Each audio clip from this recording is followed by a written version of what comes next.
Students, चलिए जल्दी से स्टार्ट करते हैं। आज हम डिस्कशन स्टार्ट कर रहे हैं with sample paper class 12 2023-24।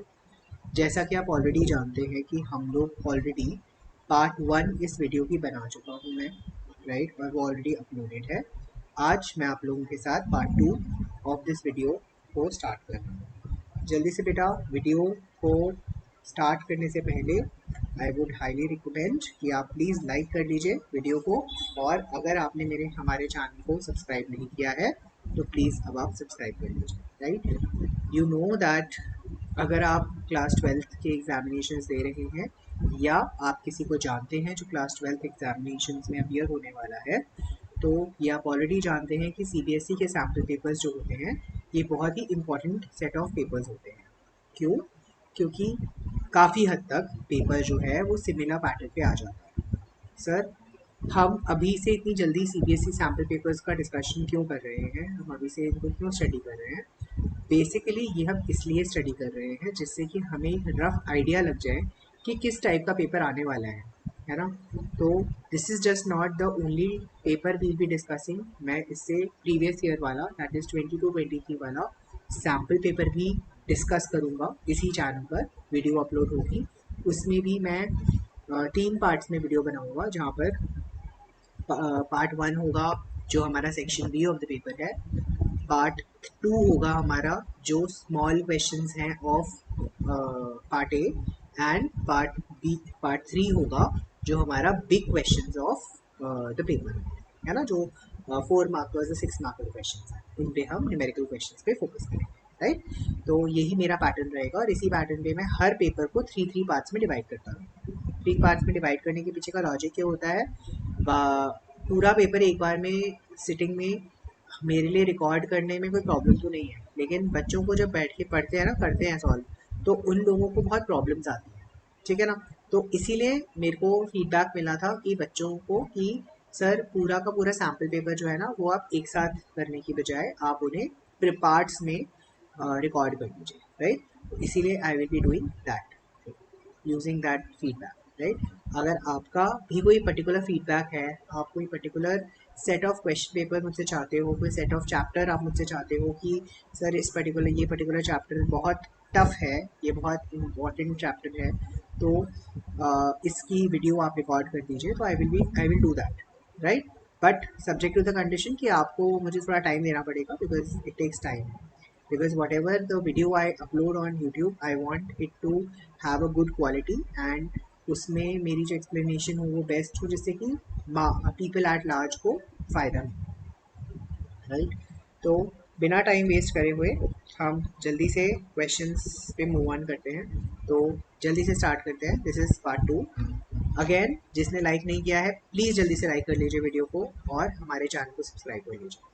Don't forget to share these videos with your friends, families, and also with your other friends who are actually appearing for the class 12 board examinations, right? So let's quickly start with the discussions. जैसा कि आप देख सकते हो, हमारा जो पहला question है, question number 1, this is a 1 mark question and this is an MCQ question, ठीक है। आपको पता ही है आजकल के पेपर के पैटर्न में काफ़ी सारे क्वेश्चन जो है वो एमसीक्यू पैटर्न में आने लगे हैं। तो हम बेसिकली इस वीडियो में इस पर्टिकुलर वीडियो में हम सारे एमसीक्यू क्वेश्चंस को कवर करेंगे। मैं ज़्यादा से ज़्यादा क्वेश्चंस कवर करने की कोशिश करूँगा, ट्राई करूँगा कि मेरी जो वीडियो है वो 1 से 1.5 घंटे से ज़्यादा ही ना हो, क्योंकि मैं डिटेल में एक्सप्लेनेशन दूंगा। हो सकता है देयर आर सर्टेन पार्ट्स जो आपको लग रहा हो कि मैं बार बार रिपीट कर रहा हूँ या आई एम गोइंग वेरी स्लो, मैं बहुत स्लोली एक्सप्लेन कर रहा हूँ। बेटा सेटिंग्स में जाके वीडियो की सेटिंग्स में जाइए और वीडियो की सेटिंग्स में जाकर मेरा प्लेबैक स्पीड जो है वो इंक्रीज़ कर सकते हो, अगर आपको लग रहा है I am speaking little slow, ठीक है। तो आप जाके वहाँ पे प्लेबैक स्पीड इंक्रीज़ कर सकते हो। इससे क्या होगा, आप जल्दी जल्दी वीडियो कवर कर सकोगे, right. Just in case you are in hurry, if you feel I am going very slow, because मैं people at large, audience at large को फोकस करके ये वीडियोस बनती हैं, तो उसमें मेरे लिए एक्सप्लेनेशंस और जो मैं बोलता हूँ जिससे कि वो क्लियर रहें, सब लोगों को समझ आए, और मैं बार बार रेपिटेशन भी इसीलिए दूँगा कि बार बार एक ही चीज़ को रिपीट करूँगा जिससे कि सब लोगों को समझ में आए, और आप लोगों के दिमाग में बैठता जाए। मैं यहाँ पर कॉन्सेप्ट की डिस्कशन पे भी ध्यान दूंगा, मैं यहाँ पर आप पे चैप्टर के क्वेश्चन पे भी डिस्कस। आप देख सकते हो ये जो हमारा फर्स्ट क्वेश्चन है, राइट, ये क्वेश्चन बोलता है न्यू प्रॉफिट शेयरिंग रेशियो निकालना है। You are asked to calculate the new profit sharing ratio. आपको क्वेश्चन में दे रखा है 3:2 मेरा ओल्ड रेशियो है।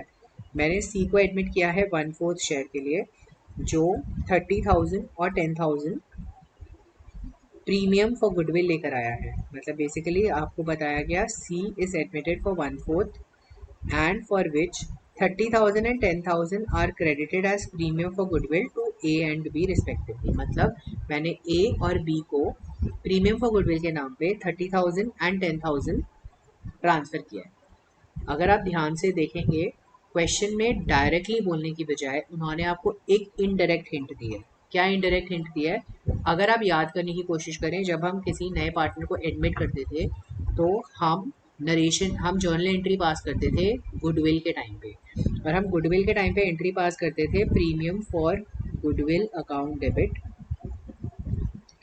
है ना, टू ओल्ड पार्टनर्स। तो अगर आप देखोगे यहाँ पर ओल्ड पार्टनर है एज कैपिटल अकाउंट और बीज कैपिटल अकाउंट, और आपको यहाँ पे बता दिया कि 30,000 एंड 10,000 मैंने यहाँ पे क्रेडिट किया है। दैट मीन्स वो प्रीमियम फॉर गुडविल के नाम पे 40,000 लेकर आया है। सर ये अमाउंट मेरे लिए रेलिवेंट नहीं है, लेकिन ये अमाउंट मेरे लिए रेलिवेंट है बिकॉज मुझे क्वेश्चन में उन्होंने सैक्रिफाइसिंग रेशियो दे दिया 3:1। मुझे क्वेश्चन में बता दिया कि क्वेश्चन में सैक्रिफाइसिंग रेशियो जो है वो 3:1 है ना। दैट मीन्स ए ने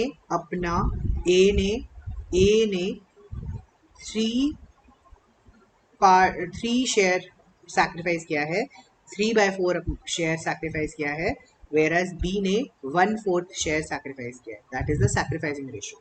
ठीक, तो आपको यहाँ पे क्वेश्चन में ये पता चल गया दैट मेरा सैक्रिफाइसिंग रेशियो 3:1 है। ठीक, मेरा सैक्रिफाइसिंग रेशियो 3:1 है। I will come back to the solution out here. मैं यहाँ पे कैलकुलेशन दिखाऊंगा। As you can see here, this is question number 1। मेरे को क्वेश्चन दे दिया सैक्रिफाइसिंग रेशियो, जैसे मैंने कैलकुलेट कर लिया 3:1 है।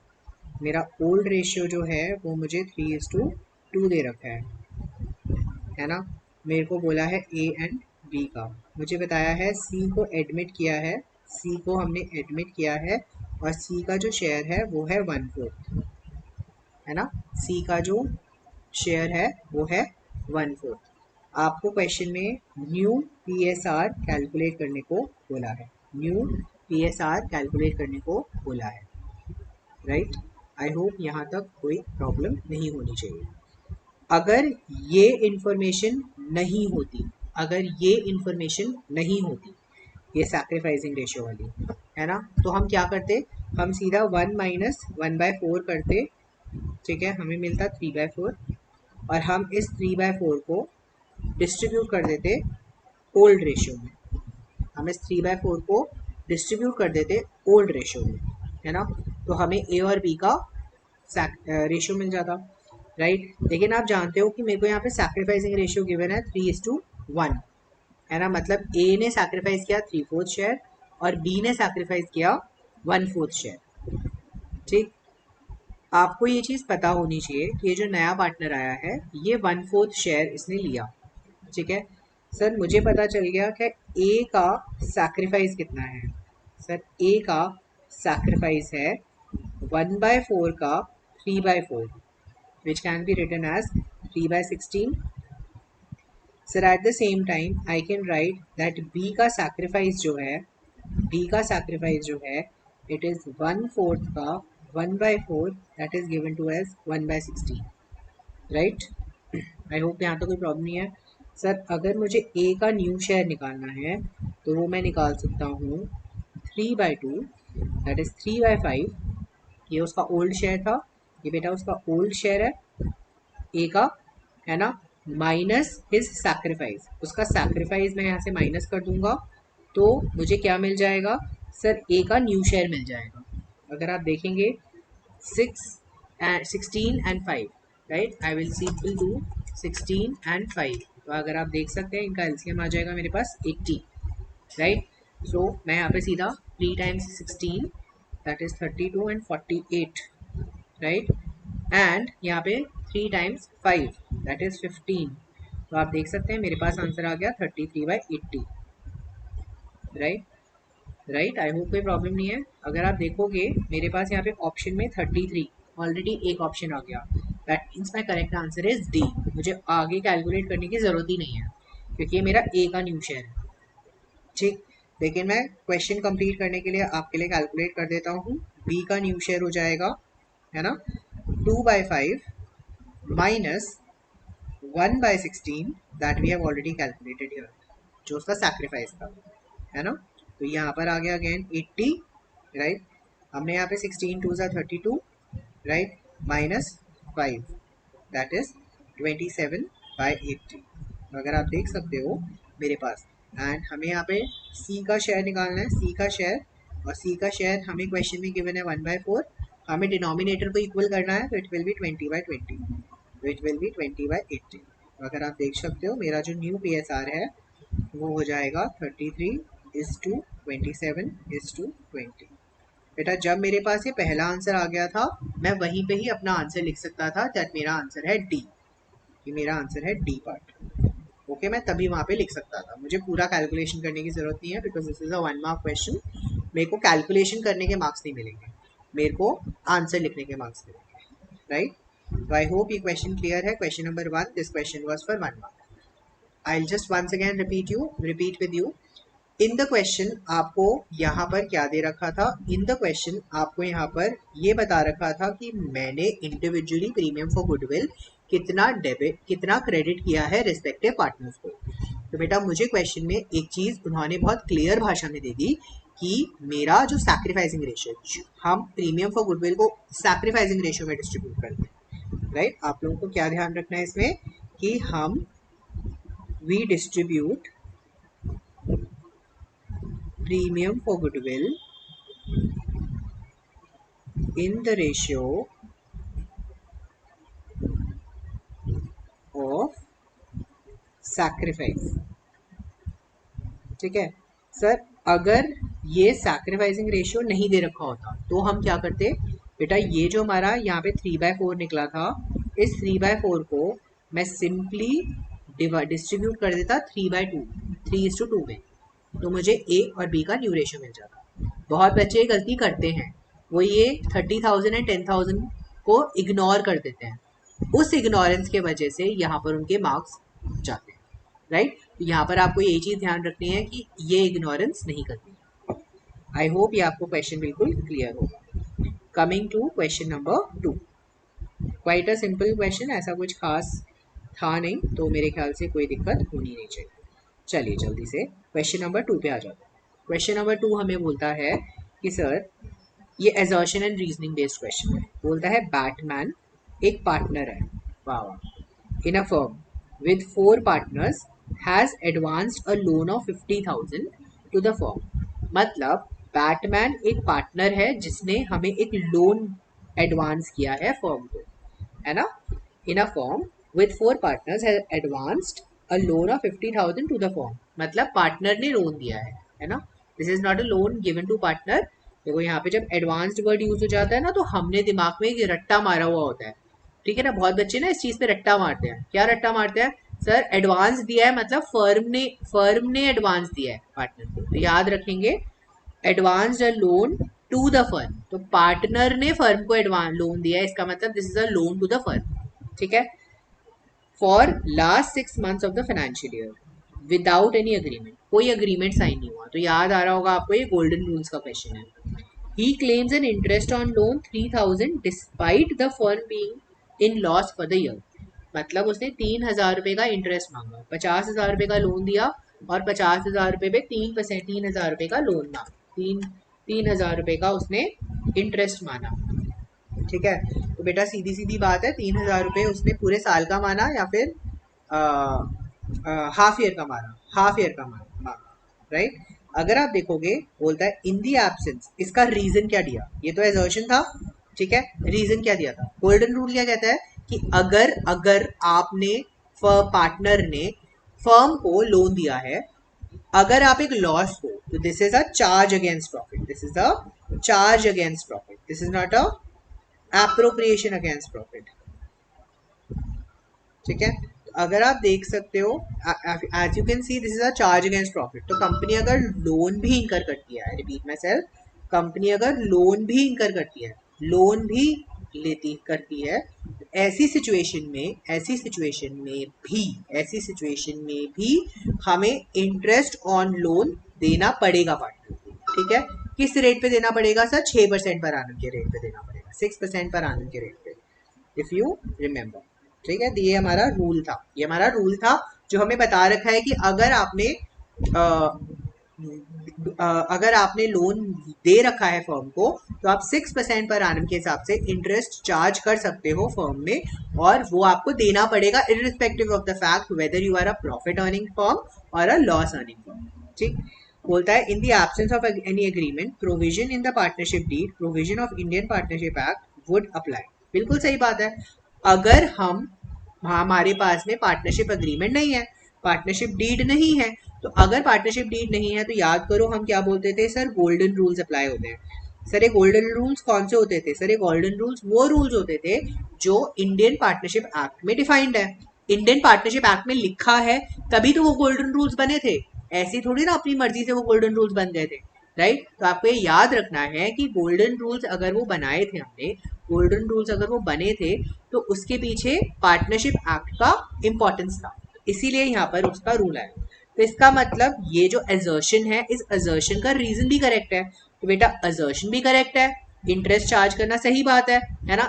इंटरेस्ट भी सही है, और हमारा जो उसका रिस्पेक्टिव हमारा जो रिस्पेक्टिव आर है वो भी करेक्ट है। लेकिन यहाँ पर अगर आप ध्यान दोगे, हमारा रूल और सब कुछ करेक्ट है, मैं 3,000 रुपये का इंटरेस्ट चार्ज कर सकता हूँ। बेटा मोटा मोटा कैलकुलेशन, अब बच्चे यहाँ पे बहुत गड़बड़ी करते हैं। क्या गड़बड़ी करते हैं सर? अगर मैं यहाँ पे कैलकुलेशन देखूँ ना क्वेश्चन नंबर 2 में, सर मेरा जो इंटरेस्ट ऑन लोन, मेरा जो लोन अमाउंट है, सर मेरा जो लोन अमाउंट है ना, सर मेरा जो लोन अमाउंट है वो है 50,000। सर अगर मैं इसमें इंटरेस्ट ऑन लोन कैलकुलेट करूंगा ना 50,000 इंटू 6%, बट यहाँ पर बच्चे 6/12 करना भूल जाते हैं, क्योंकि बेटा लास्ट 6 मंथ्स में ही तो दिया है ना हमने लोन। अगर आप देखोगे क्वेश्चन को बहुत ध्यान से रीड करोगे, तो क्वेश्चन में बड़ा क्लियरली लिखा है कि हमने लास्ट 6 महीने के लिए ही केवल लोन दिया था। हमने जो ये लोन दिया था केवल लास्ट 6 मंथ्स के लिए दिया था, उससे ज्यादा पीरियड के लिए नहीं दिया था। तो अगर आप देख सकते हो यहाँ पर इट्स क्लियरली मेंशन कि हमने केवल 6 महीने के लिए इंटरेस्ट लोन दिया है। तो बेटा क्योंकि 6 महीने के लिए लोन दिया है, तो अगर आप देखोगे यहाँ पे जब मैं इसकी कैलकुलेशन करूंगा 6/100 0000, ये कटा यहाँ पे 2, ये कटा 3, और यहाँ पे आ गया 1500। तो मतलब मेरा जो इंटरेस्ट अमाउंट होना चाहिए वो 1500 होना चाहिए। लेकिन बेटा क्वेश्चन कितना कह रहा है? क्वेश्चन तो 3,000 रुपए कह रहा है। तो इसका मतलब ये एजर्शन तो इनकरेक्ट हो गया, लेकिन इसका रीजन करेक्ट है। एजर्शन गलत है लेकिन रीजन करेक्ट है। आप देख सकते हो A is incorrect but R is correct. तो इसका आंसर है डी, इसका आंसर है हमारा डी। ए इज इनकरेक्ट है ना, but R is correct. I hope यहाँ तक कोई प्रॉब्लम नहीं है, right?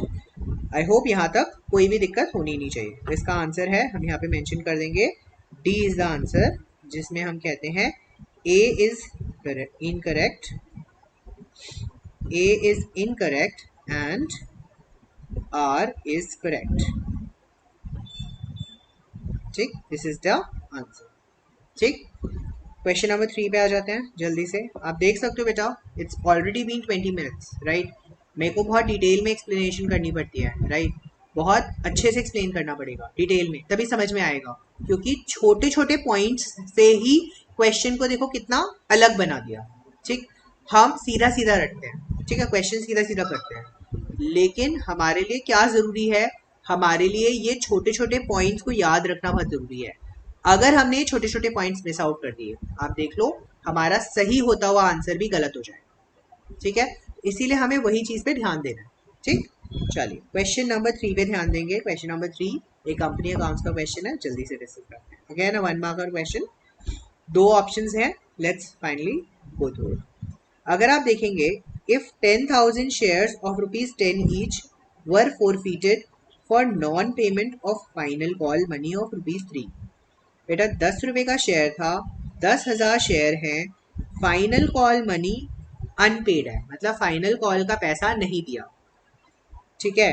And 7,000 of the shares were reissue, मतलब पार्शियल रीइशू है, मतलब सारा का सारे शेयर रीइशू नहीं हुए, पार्शियल रीइशू है। मैंने इन्हें 11 रुपए पर शेयर में फुल्ली पेड अपने रीइशू कर दिया।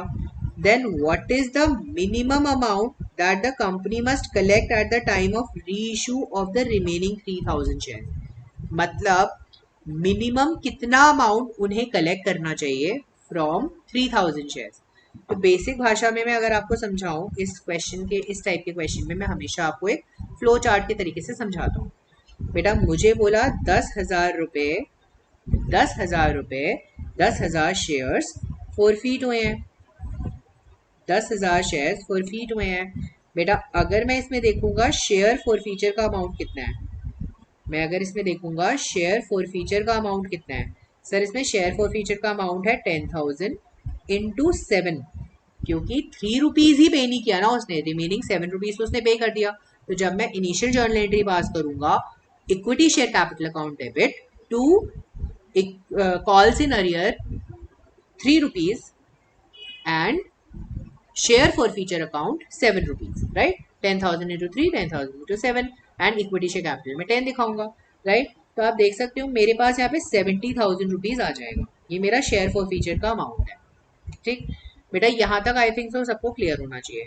बेटा हमें बताया 10,000 शेयर हैं, 10,000 शेयर में से, ठीक है, 7,000 शेयर्स मैंने रीइशू कर दिए, ठीक है सर, रीइशू कर दिए at the rate rupees 11, at the rate rupees 11।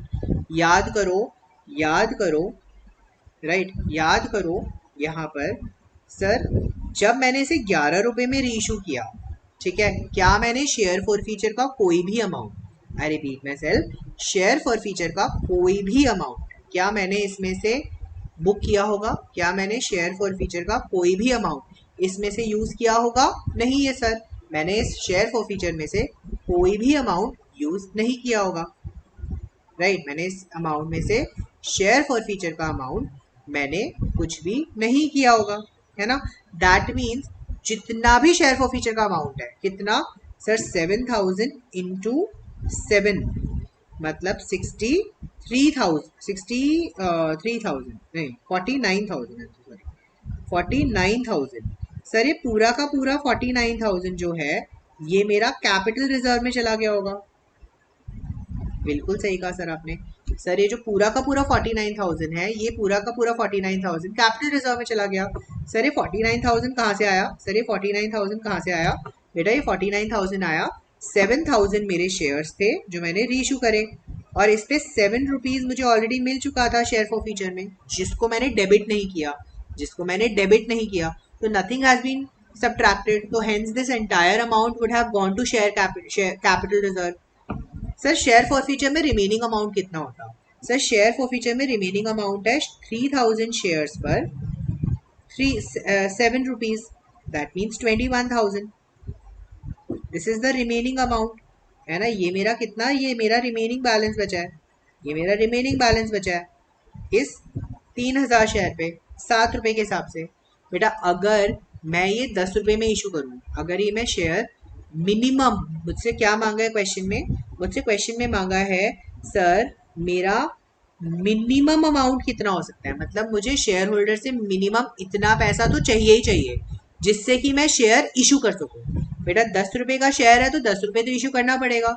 याद करो 21,000 मेरे पास ऑलरेडी है, 21,000 I already have, that means 3,000 into 10 minus 3,000 into 7, that means I am left with only 9,000, क्योंकि ये तो मेरे पास ऑलरेडी है ना, तो दैट मीन्स मुझे केवल 9,000 और चाहिए ना अपने नए वाले शेयर से, तो मेरा आंसर जो है यहाँ पर 9,000 हो जाएगा। समझ आया 9,000 का अमाउंट कैसे कैलकुलेट हुआ? आई रिपीट माई सेल्फ, ये 9,000 का अमाउंट कैसे मैंने कैलकुलेट किया? याद रखें 10,000 फोरफीट करे हैं, जिसमें से अभी रिमेनिंग कितने हैं, 3,000 शेयर्स हैं, 7,000 तो री इशू हो गए, सर अगर ये 7,000 रीइशू हो गए, क्या 7,000 रीइशू के टाइम पे क्या मैंने इस फीचर में से कोई अमाउंट यूज किया था? सर मैंने कोई अमाउंट यूज नहीं किया था, क्योंकि वो तो अमाउंट पूरा का पूरा यूटिलाइज हो गया। 7,000 को तो मैं ऑलरेडी कैपिटल रिजर्व में भी लेके आऊंगा। मेरे पास बचा कितना? सर मेरे पास बचा केवल और केवल ये 3,000 शेयर्स का अमाउंट। सर कितना रुपया बचा? सर इस 70,000 में से 49 तो मैं ऑलरेडी कैपिटल रिजर्व में ट्रांसफर कर चुका हूँ। बचा कितना? 21,000। 21,000 में मैं इन शेयर्स को मिनिमम 10 रुपीज में तो इशू करूंगा, है ना, क्योंकि शेयर कैपिटल का वैल्यू 10 रुपीज है। तो इसका मतलब मैं इन शेयर पे 30,000 रुपीज रिसीव कर सकता हूँ। सर 21 ऑलरेडी है, तो मिनिमम कितना रिसीव करना है मुझे? सर 21 ऑलरेडी है, तो मिनिमम कितना रिसीव करना है? सर मुझे मिनिमम 9,000 रिसीव करना है। Hence the answer is B, 9,000 rupees. I hope I am clear. जल्दी बताएं। आई होप यहाँ तक सबको क्लियर होगा। बिल्कुल। Sir moving on to the other part of the question. On 1st April बोलता है, on 1st April 22 Galaxy Limited had a balance of 8 lakh in security premium account. मतलब opening starting of the year में उसके पास में 8 lakh rupees का security premium account में balance था।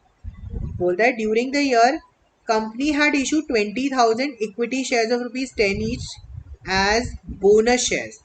बोलता है उसने 20,000 शेयर 10 रुपए के हिसाब से बोनस के रूप में इशू किए, है ना। And use the balance amount to write off loss on issue of debenture on account of issue of 2,09% debentures of ₹100 each at a discount of 10% redeemable at 5% premium. बोलता है कि मैंने ये जो डिबेंचर्स इशू करे, ये 2 लाख डिबेंचर्स इशू करे। Sir 100 रुपए का एक डिबेंचर था। सर मैंने इनको इशू किया है डिस्काउंट पे और रिडीमेबल है एट 5% प्रीमियम। ठीक है, तो मतलब मैंने इस security premium, let me note this down, question number 3 का और पार्ट, क्वेश्चन नंबर 3 का और पार्ट। तो अगर आप देख सकते हो मेरे क्वेश्चन में मेरे पास में सिक्योरिटी प्रीमियम 1422 को मेरा बैलेंस था 8 लाख रुपीस का। ठीक है सर, मैंने इसमें बोनस शेयर इशू करे। ठीक है सर, मैंने कितने बोनस शेयर इशू करे? 20,000 इंटू 10, ये फ्री में इशू करे। बोनस शेयर का मतलब है फ्री शेयर इशू करा अपने प्रॉफिट्स में से। तो प्रॉफिट्स में से सबसे पहले मैं सिक्योरिटी प्रीमियम से यूज करता हूँ। तो सर 2 लाख रुपीज तो इसमें से सब्ट्रैक्ट हो गया। सर मेरे पास कितना बैलेंस बचा? 6 लाख रुपीज का। ठीक है, बोलता है वो जो रिमेनिंग बैलेंस है उस रिमेनिंग बैलेंस में से and balance amount to write off, मतलब मैंने राइट ऑफ किया loss on issue of debenture, जो कि मैंने इशू किया था 10% डिस्काउंट पे और 5% रिडीमेबल एट 5% प्रीमियम। बोलता है the amount to be charge to statement of P&L for the year for the loss on issue of debenture would be. तो सर सबसे पहले तो मुझे ये अमाउंट कैलकुलेट करना पड़ेगा। Let's try to pass up the journal entry. Let's try to pass the journal entry. Sir हमारी journal entry होती थी बैंक, मैं बैंक वाली एंट्री छोड़ देता हूँ। ठीक है, since the shares are issued at discount and redeemable at premium, तो डिबेंचर एप्लीकेशन अकाउंट डेबिट। ठीक है, debenture application account debit. Sir discount है ना, तो डिस्काउंट एंड लॉस। ठीक है, तो इसको हम लिखा सकते हैं loss on issue of debentures debit to 9% debentures, 9% है ना, हाँ 9% डिबेंचर्स, 9% डिबेंचर्स है ना, to premium on redemption of debentures. ठीक है जी, बेटा याद करो 2 लाख इंटू 90 हो जाएगा। सर 90 क्यों किया? क्योंकि 100 में 10% का डिस्काउंट है, 100 में 10% का डिस्काउंट है। तो 2 लाख इंटू 90 मतलब यहाँ पे आ गया 18 लाख का अमाउंट। ठीक, सही बात, 18 लाख का अमाउंट आ गया। ठीक सर, अगर आप नेक्स्ट चीज देखोगे 18 लाख तो हमारा यहाँ पे आ गया। सर अब मेरे को डिबेंचर कितने इशू करने थे? सर मुझे डिबेंचर इशू करने थे 20 लाख के। मुझे डिबेंचर इशू करने हैं 20 लाख के, राइट, मुझे डिबेंचर इशू करने हैं 20 लाख के। ठीक, अगर आप देखोगे मेरा प्रीमियम और रिडम्पशन कितना है 5%, तो मतलब 20 लाख का 5%, तो ये कितना हो जाएगा? 20 लाख का 5%, ये अमाउंट हो जाएगा हमारा 1 लाख। ठीक है बेटा, अगर आप देख सकते हो मेरे पास यहाँ पर अमाउंट कितना आ जाएगा सर? यहाँ पर मेरे पास अमाउंट आ जाएगा 3 लाख। यहाँ पर मेरे पास अमाउंट आ जाएगा 3 लाख। बेटा हमसे क्वेश्चन में क्या मांगा है सर? मेरा कितना अमाउंट चार्ज होगा। I repeat myself, question बोलता है, ठीक है, the amount to be charge to statement of P&L for the year for loss on issue of debenture would be. हमारे loss on issue of debenture, अरे यार आई am so sorry, मैंने एक एक जीरोज ना कम लगा लिए। आई एम सो सॉरी, यहाँ पे एक एक जीरोज ना कम लगा लिए। ये ना 2 लाख इंटू 90 होगा, तो ये हमारा अमाउंट होने वाला है 1 करोड़ 80 लाख, है ना, 1 करोड़ 80 लाख। सर ये अमाउंट हो जाएगा 30 लाख। ओके सर, ये अमाउंट हो जाएगा 2 करोड़, है ना, राइट। एंड ये अमाउंट हो जाएगा 10 लाख, राइट, क्योंकि मेरे फिगर्स में थोड़ा सा डिफरेंस है।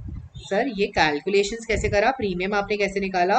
बेटा 2 लाख शेयर्स हैं और 100 का 5%, तो आ गया 5 रुपीज। ठीक है sir, 2 lakh debentures into 100 rupees, तो 2 करोड़, राइट। सर ये कैसे निकाला सर आपने? सर ये निकाला, एक तो 2 लाख पे 10 रुपी, ठीक, प्लस 2 लाख पे 5 रुपीज, इन दोनों का सम, ठीक, राइट। ये मेरा बेसिकली मैं चाहूँ तो इसको मैं बैलेंसिंग फिगर भी बना सकता हूँ। समझ आ गया? That's how you used to learn that, right. आई होप यहाँ तक क्लियर है। बेटा अगर आप देखोगे मेरे को 30 लाख रुपीज का लॉस हुआ है, 30 लाख रुपीज का लॉस हुआ है। I already have a balance of 6 lakh, है ना, आई ऑलरेडी हैव। तो मेरे को फ्रेश मेरा P&L से कितना ट्रांसफर होगा? मेरा P&L में लॉस कितना ट्रांसफर होगा? सर मेरा P&L में लॉस ट्रांसफर होगा 30 lakh minus 6 lakh, and that amount will be 24 lakh, and that amount would be 24 lakh। तो अगर आप देख सकते हो यहाँ पे मेरा अमाउंट है, आंसर इज सी, मेरा आंसर है सी, मेरा आंसर है सी, 24 लाख। आई होप ये क्वेश्चन आपको सबको क्लियर होना चाहिए, बिल्कुल मेरे ख्याल से क्लियर होना चाहिए, राइट। यहाँ तक बिल्कुल आप लोगों में से किसी को भी 1% का डाउट नहीं होना चाहिए, राइट। मैंने बहुत डिटेल में बहुत आराम से समझाया है क्वेश्चन। किसी को अभी भी डाउट है तो प्लीज मेरी एक्सप्लेनेशन को रिवाइंड कर लीजिए, ठीक। क्वेश्चन नंबर 4 पे मूव ऑन करते हैं। Question number 4 is also an option में question. Question number 4, again this is a 1 mark question and it's an MCQ question. ABC, who were sharing profits and losses in the ratio 4:3:2, decided to share the future profits and losses in the ratio of 2:3:4।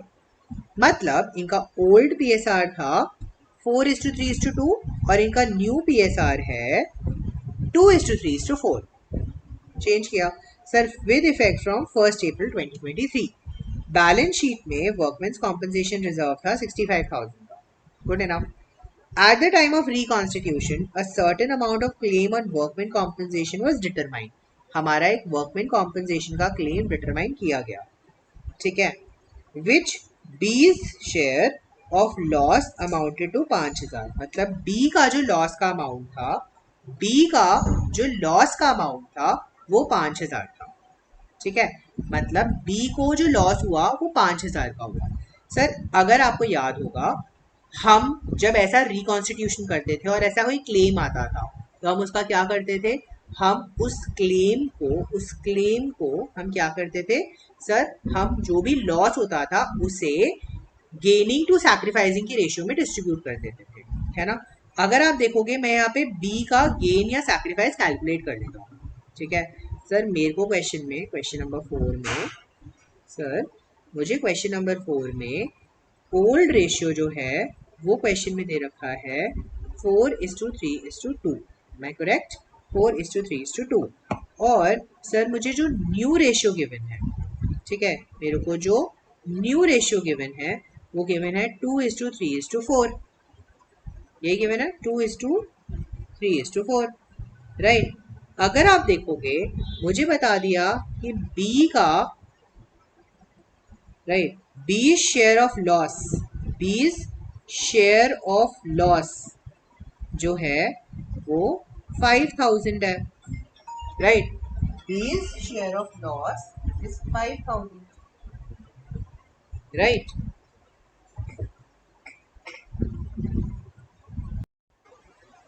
Okay, तो जैसा कि आप देख सकते हो question में हम already बात कर चुके हैं दैट बी का शेयर ऑफ लॉस जो है वो 5000 रुपये है। बेटा याद करो वर्कमेंस कॉम्पनसेशन रिजर्व में होता क्या था, वर्कमेंस कॉम्पनसेशन रिजर्व में होता क्या था। वर्कमेंस कॉम्पनसेशन रिजर्व में हमारा ये जो अमाउंट है, अगर बैलेंस शीट में हमारा अमाउंट शोड है ना, ऑलरेडी एग्जिस्ट करता है।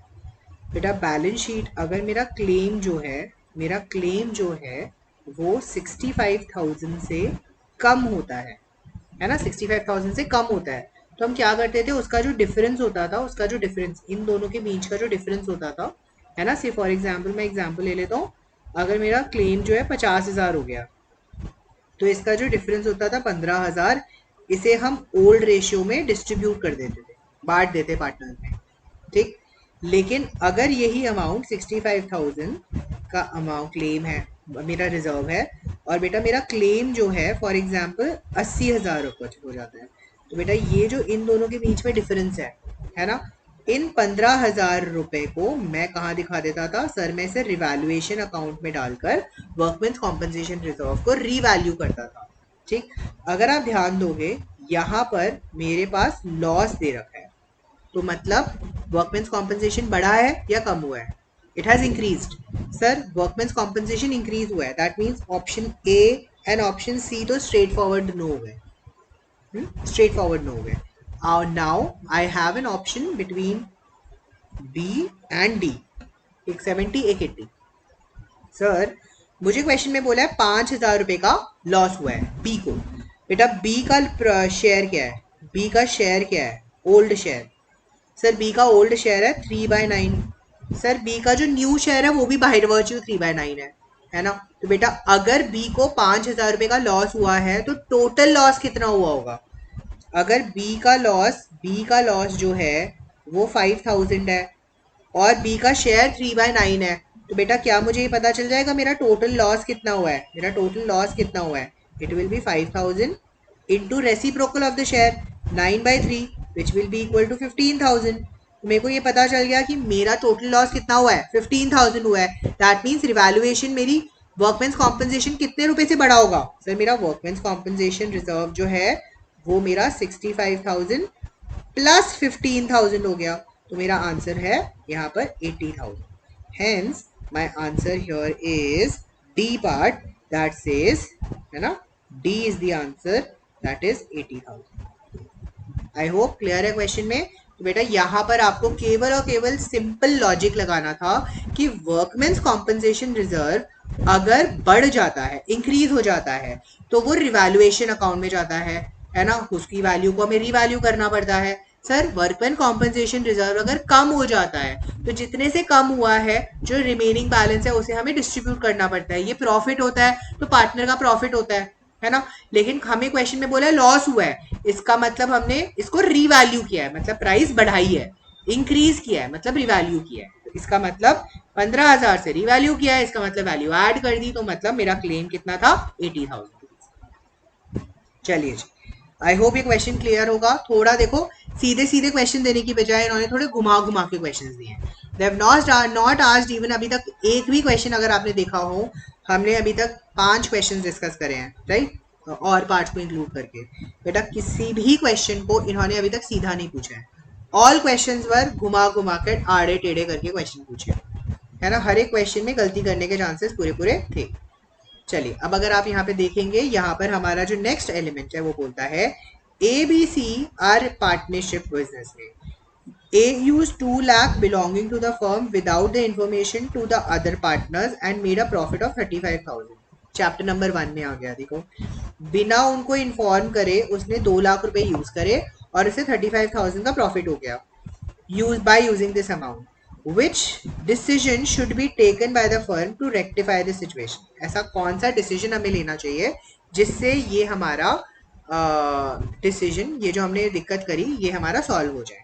बेटा क्लियर बोलता है ए नीड टू रिटर्न. बेटा इसका कॉन्सेप्ट, इसका जो प्रोविजन है, इसका जो लॉ है, वो लॉ हमें ये कहता है कि बेटा उसने जो हमारा कैपिटल यूज किया, पैसा यूज किया फर्म का, वो रिटर्न करना चाहिए. उसके साथ साथ जो प्रॉफिट उसने कमाया, 35,000 रुपए का प्रॉफिट, वो पूरा का पूरा उसे रिटर्न करना चाहिए. तो अगर आप देखोगे A is required to return, A need to return 2,35,000 to the firm. That's the answer.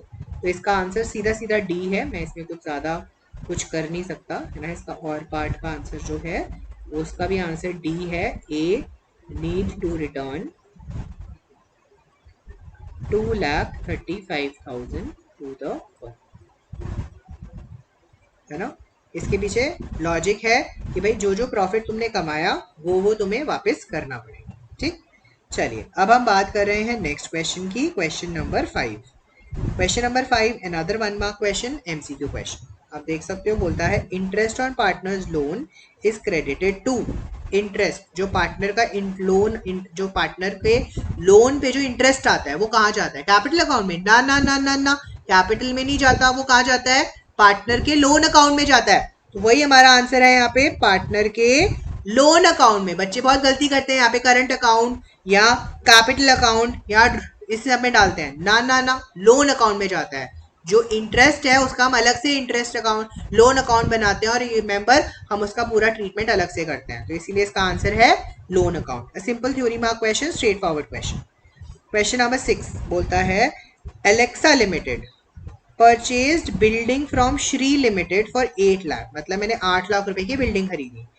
The consideration was paid by issue of 6% debentures of ₹100 each at a discount of 20%. 100 रुपए का डिबेंचर है, 20% का डिस्काउंट दिया, मतलब 8 लाख बटा 80, मतलब मैं divide by 80. 80 कैसे निकला सर? 100 माइनस 20. 100 का 20%, डिस्काउंट 20% है ना. तो मतलब मैंने कितने डिबेंचर्स इशू कर दिए सर? 1000. एक है ना, 8 से यहाँ पे 10 कट जाएगा, है ना, तो 10,000. तो मैंने 10,000 डिबेंचर्स आ गए, है ना. I have issued how many debentures? I have issued 1,000 debenture आएगा, है ना. 1,000 इंटू 80, सॉरी, हाँ, 10,000 इंटू 80 गिव्स यू 8 लाख, है ना. 10,000 डिबेंचर्स मैंने इशू करे. 6% debentures account is credited with. जो डिबेंचर्स हैं उसे हम किससे क्रेडिट करेंगे? A very good question, a very good question. Debentures हम किससे क्रेडिट करेंगे? सर डिबेंचर क्रेडिट करेंगे जो भी हमारे नंबर ऑफ डिबेंचर्स है ना, into face value of debentures. तो बेटा मेरे नंबर ऑफ डिबेंचर्स देखो, मैंने अभी निकाला 10,000. तो 10,000 इंटू 10, दैट 100, सॉरी 100, है ना, इक्वल्स टू 10 लाख रुपीज. तो इसका आंसर है बी. बोलता है which of the following statement is incorrect about debentures. Debentures के बारे में कौन सी इंफॉर्मेशन, कौन सी जो पॉइंट है वो इनकरेक्ट है. बोलता है interest on debentures is an appropriation of profit. Interest on debenture is an appropriation of profit.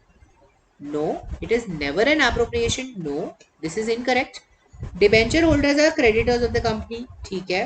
Debentures can be issue to vendors at a discount. Correct है. Interest is not paid on debentures on collateral security. This is also correct. तो इसका answer है ए point. पहला point जो हमने read किया वही हमारा आंसर था. इसमें तो कुछ इतना था ही नहीं, है ना. इसमें तो कुछ खास पॉइंट था ही नहीं. चलिए स्ट्रेट फॉरवर्ड क्वेश्चन था, ज्यादा कुछ करने वाला था नहीं इसमें डिस्कशन. क्वेश्चन नंबर 7 पे आ जाते हैं. Another 1 mark question and assertion and reasoning based question. चलिए सीधी सीधी बात है ना. अगर आप देखोगे, बोलता है कंपनी का रजिस्टर्ड है, ऑथोराइज शेयर कैपिटल है 5 lakh rupees, equity shares ₹10 each, divided into 2 lakh equity shares, है ना, वर इशूड एंड सब्सक्राइब. मतलब 5 लाख के ऑथोराइज शेयर कैपिटल में से 2 लाख जो हैं वो हमने इशू और सब्सक्राइब किए हुए हैं. बोलता है all the money has been called up except 2 per share on which per share was declared as reserve capital. बोलता है सारा का सारा पैसा जो है वो आ गया, ठीक है, एक्सेप्ट 2 रुपए per share which was declared as reserve capital. उसे हमने रिजर्व कैपिटल डिक्लेयर कर दिया. The share capital reflected in balance sheet as subscribed and fully paid will be zero. Sir बोलता है जो हमारा the share capital reflected in the balance sheet as subscribed and fully paid will be zero. मतलब हमारा, क्योंकि हमें बोला गया है all the money has been called up except ₹2 per share which was declared as reserve capital. ये मेरा reserve capital था, ठीक है, सारा पैसा मांग चुके हैं। बेटा आपको बोला है मांग चुके हैं, ठीक है, यहाँ पर बहुत ध्यान से पढ़ने वाला टर्म क्या था, हम सारा मांग चुके हैं। The key word here is called up, right, the key word here is called up. तो यहाँ पर इस सेंटेंस में, इस लाइन में हमें कहीं पे भी मेंशन नहीं है that the entire amount has been paid up. लेकिन अगर आप देखोगे फुल्ली पेड अप तो जीरो ही है ना भाई, फुल्ली पेड अप तो अभी तो कुछ है ही नहीं ना, पेड अप तो हमारा पैसा है ही नहीं ना, तो पेड अप तो जीरो ही रहेगा ना।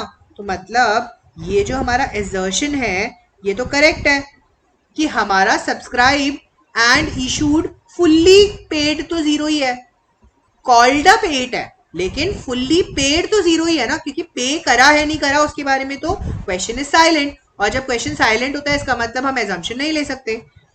The reserve capital can be called up only at the time of winding up of the company and that is true. तो आप देख सकते हो reasoning and the assertion both are correct, तो इसका आंसर है ए पार्ट, राइट। और अगर आप देखोगे जो रीजन है ना वो भी करेक्ट एक्सप्लेनेशन है एजर्शन का, इनकरेक्ट एक्सप्लेनेशन नहीं है, क्योंकि बोला है जो रिजर्व कैपिटल है, रिजर्व कैपिटल तो अभी मांग ही नहीं सकते ना, तो जब मांग ही नहीं सकते तो obviously called up share capital, हमारा जो फुल्ली पेड कैपिटल है वो तो जीरो ही रहेगा, केवल अभी कॉल्ड अप ही हमने करा है ना, कॉल्ड अप ही किया है, तो कॉल अभी तक हमने पैसा हमारे पास आया, रिसीव कुछ भी नहीं हुआ है, राइट। तो इसीलिए the answer is A for this particular part, right. अगर आप देखेंगे question number 8, next question number 8 हमें बोलता है GST were partners sharing profits and losses in the ratio 3:2:1। G retire होता है and his dues towards the firm including capital balance, accumulated profits, ठीक है, and losses, revaluation gain amounting to 5,80,000। मतलब उसका जो टोटल ड्यू था वो 5,80,000 था। G was being paid 7 lakh in full settlement, मतलब उसे हमने 7 लाख फुल सेटलमेंट में पे किया। फिर रिमेंबर रिटायरमेंट के टाइम पे एक तो हम कैपिटल और उसके ड्यूज पे करते हैं, उसके साथ साथ हम उसका गुडविल का अमाउंट भी पे करते हैं, गुडविल वगैरह सब कुछ पे करते हैं, राइट।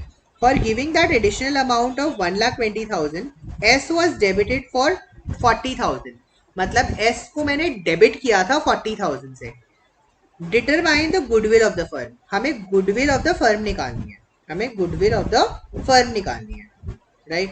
बेटा अगर आप देखोगे हमें क्वेश्चन में ये बता दिया कि 1,20,000 for the additional amount of 1,20,000, मतलब 1,20,000 हमारा एक तरीके से प्रीमियम फॉर गुडविल है ना, 1,20,000 हमारा प्रीमियम फॉर गुडविल है। और हमें एक चीज पता चल गई कि एस को हमने डेबिट किया था, एस को हमने डेबिट किया है। बेटा याद करो एस को आप कब डेबिट करते हो, जब एस सैक्रिफाइसिंग है या गेनिंग है, S is gaining, S is gaining, right. Now if you can see here my old ratio is 3:2:1, S का ओल्ड रेशियो है GST 2/6, दैट इज 1/3। बेटा इसका न्यू शेयर क्या है, कौन रिटायर हो रहा है, जी रिटायर हो रहा है, तो बेटा न्यू रेशियो क्या है एस का, सर एस का न्यू रेशियो है 2/3, है ना, राइट। अगर आप देखोगे यहाँ पर इसके पास में गेन हो रहा है 1/3 से, S is gaining by 1/3, S is gaining by 1/3, right. S का गेन कितना है, एस का गेन 1/3 है, दैट मीन्स अगर वो 40,000 अपना शेयर के लिए पे कर रहा है, अगर वो 40,000 अपने शेयर के लिए पे कर रहा है, राइट, अगर 40,000 अपने शेयर के लिए पे कर रहा है तो हम सिंपली कह सकते हैं 40,000 divided by 40,000 into 3 divided by 1, right, because इसका गेन कितना है, सर ओल्ड शेयर ये है, न्यू शेयर ये है, तो इसका गेन कितना है, सर इसका गेन है 1/3, है ना, और इसने 40,000 रुपीज पे किया है, that means 1,20,000 was his share of goodwill, मतलब 1,20,000 उसने पे किया, 1,20,000, right right, 1,20,000 plus 1,20,000 paid to G, तो मतलब टोटल अमाउंट कितना आ गया, 2,40,000. This is going to be 1,20,000 plus 1,20,000. So it's going to come out to be 2,40,000. Right, because आपको बोला है कि एस में डेबिट हुआ है 40,000, है ना, तो दैट मीन्स 80,000 किस में डेबिट हुआ होगा सर, 80,000 टी में डेबिट हुआ होगा, राइट, तो वही हमने अमाउंट यहाँ पे कैलकुलेट कर दिया, राइट. आई होप यहाँ तक क्लियर होना चाहिए सबको. सर इसी का और part, right. Anu Bannu Chanu are partners. Channu has been given a guarantee of a minimum profit of 8,000, मतलब उसे मिनिमम 8,000 का प्रॉफिट मिलेगा by the firm. The firm suffered a loss of 5,000, firm को 5,000 का लॉस हो गया during the year. The capital of Banu will be, है ना, जो हमारा बानू का कैपिटल है, क्योंकि हमें पता है हमने चानू को गारंटी दी है, मिनिमम गारंटी दी है, मिनिमम प्रॉफिट गारंटी दी है 8,000, है ना, और दे आर पार्टनर्स. ठीक है, अगर आप देखोगे हम यहाँ पे 8,000, अगर आप देखोगे सिंस हमें यहाँ पे कोई पीएसआर नहीं दे रखा, तो this 8,000 will be born in equal ratio 4,000 and 4,000, है ना, 4,000 का हमारा गारंटी हो जाएगा जो हमें देना पड़ेगा. सर अगर आप देखोगे 5,000 का लॉस है ना, 5,000 का लॉस है, राइट. अगर आप देखेंगे यहाँ पे मेरे पास 5,000 का लॉस है, राइट, मेरे पास यहाँ पे 5,000 का लॉस है. तो आप देखोगे बानू को मुझे क्या करना पड़ेगा, राइट भाई, बानू को कितना अमाउंट यहाँ पे लॉस में बेयर करना पड़ेगा.